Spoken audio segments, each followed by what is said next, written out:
طيب يلا خلينا نبلش، يلا ماشي.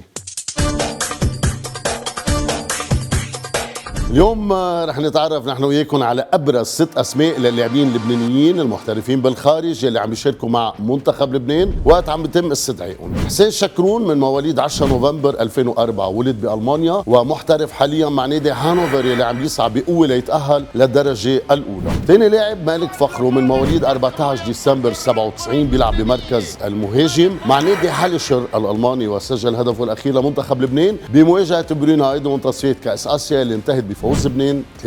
ثالث لاعب معنا سامي مرهج مواليد 6 ديسمبر 2006 بكولومبيا، يعتبر من المواهب يلي ناطرهم مستقبل كتير كبير. بلش مسيرته مع نادي ديبورتيفو بيريرا الكولومبي وانتقل بال 2025 لنادي سبورتينغ براغا البرتغالي، حاليا صاحب المركز الرابع بالدوري. رابع لاعب عمر بوغيل من مواليد 3 كانون الثاني 94 ببرلين، محترف بالدوري الانجليزي مع نادي ويمبلدون، شارك مع المنتخب اللبناني ويعتبر هو من اكثر اللاعبين يلي شاركوا المنتخب من خارج لبنان. خامس لاعب وقبل الاخير دانيال لحود مواليد 22 كانون الاول 99 بالمكسيك، لعب باليونان قبل ما يحترف مع نادي رودا الهولندي وكان استعاد جنسيته اللبنانيه قبل كاس اسيا. واخيرا مع سادس لاعب ليوناردو شاهين مواليد 10 اب 2003، محترف بالسويد مع نادي اوديفولد وتوج هداف لكاس اسيا تحت 23 سنه مع منتخب لبنان الاولمبي.